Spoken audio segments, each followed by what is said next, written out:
Bismillahirrahmanirrahim. Assalamualaikum warahmatullahi wabarakatuh. Bagaimana kabarnya semua kakak-kakak kelas 2 Banten dan kelas 2 Jakarta? Semoga semua dalam keadaan sehat dan tetap semangat mengikuti pembelajaran dari rumah ya kakak-kakak.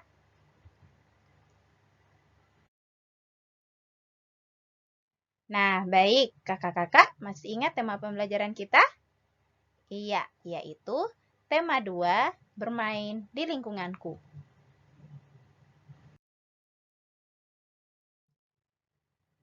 Sedangkan subtema kita yaitu subtema 3, bermain di lingkungan sekolah.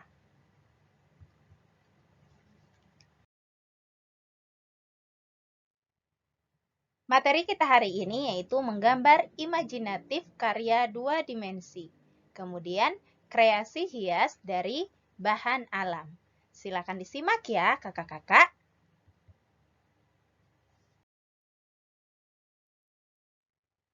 Yang pertama yaitu kita akan membahas tentang menggambar imajinatif karya 2 dimensi.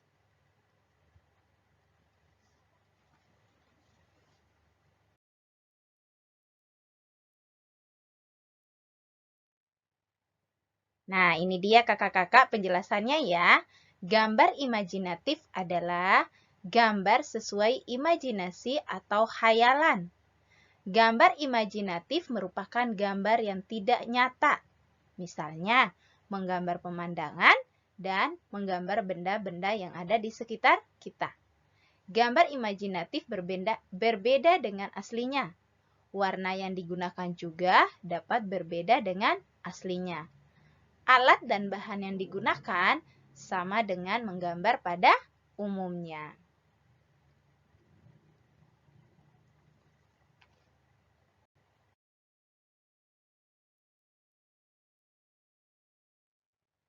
Nah, berikut ini adalah contoh alat dan bahan dalam menggambar imajinatif. Yang pertama, buku gambar.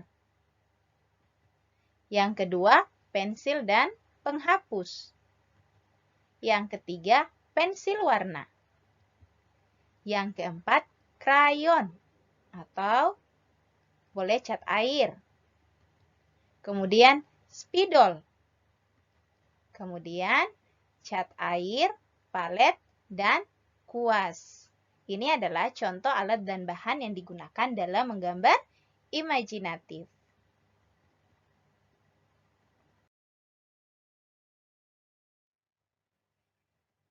Selanjutnya kita akan bahas tentang kreasi hias dari bahan alam.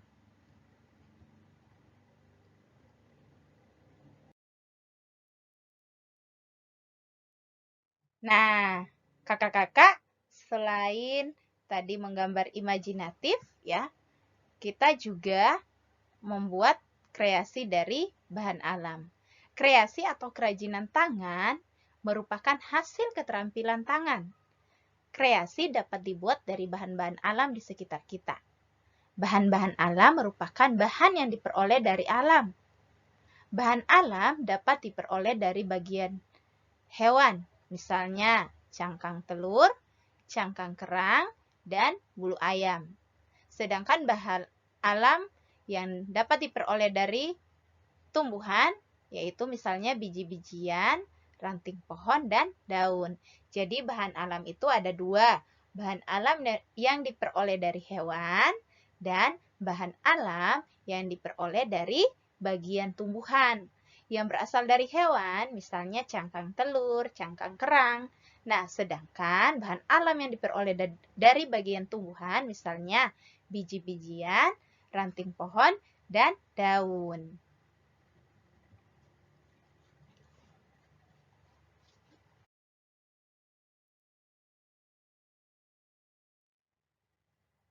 Selain bahan alam, diperlukan alat dan bahan lain, misalnya kertas, pensil, lem, dan gunting. Kertas digunakan sebagai media gambar. Pensil digunakan untuk membuat pola gambar. Lem digunakan untuk menempelkan bahan alam. Gunting digunakan untuk memotong bahan alam. Nah, berikut ini contoh kreasi dari bahan alam. Yang pertama yaitu bingkai foto dihiasi dengan cangkang kerang. Yang kedua adalah tempat pensil yang dihiasi dengan biji-bijian. Ini adalah contoh karya yang terbuat dari bahan alam yang berasal dari hewan dan bahan alam yang berasal dari bagian tumbuhan.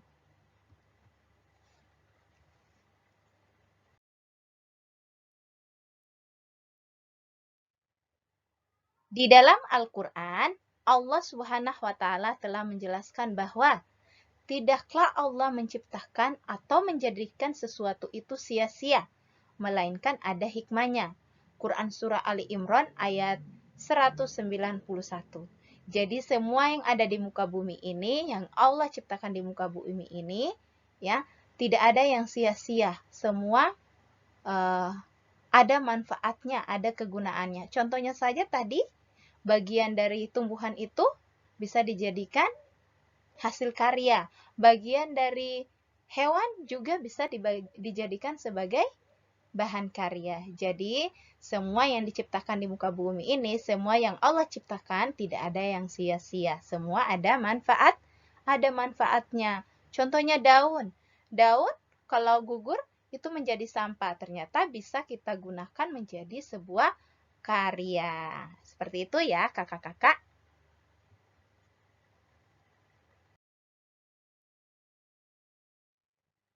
Oke, baik kakak-kakak. Alhamdulillah penjelasan materi hari ini sudah selesai ya. Terima kasih sudah menyimak penjelasan dari Ustazah.